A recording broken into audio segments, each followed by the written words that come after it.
சிறுவிதை பெரிய பாடம். ஒரு அழகான கிராமத்தில் கண்ணன் என்ற சிறுவன் இருந்தான். அவன் மிகவும் சுறுசுறுப்பானவன், ஆனால் எதற்கும் அவசரப்படுவான்.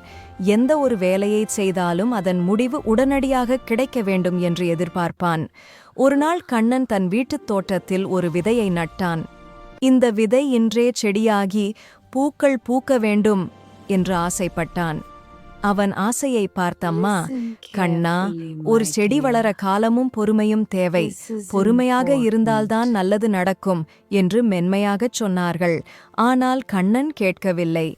அடுத்த நாள் காலையிலேயே எழுந்து ஓடிப்போய், செடி வளர்ந்து விட்டதா என்று பார்க்க மண்ணைத் தோண்டிப் பார்த்தான். அங்கே செடி இல்லை, விதை அப்படியே இருந்தது. கண்ணன் ஏமாற்றத்துடன் அதை விட்டுவிட்டு போய்விட்டான். நாட்கள் கடந்தன. கண்ணன் அந்த விதையையே மறந்துவிட்டான். ஆனால் அவனது அம்மா மட்டும் விடாமல் அந்த இடத்திற்கு தினமும் தண்ணீர் ஊற்றி பராமரித்து வந்தார்கள். சில வாரங்களுக்குப் பிறகு ஒரு காலை வேளையில் கண்ணன் தோட்டத்திற்குச் சென்றபோது ஆச்சரியப்பட்டான்.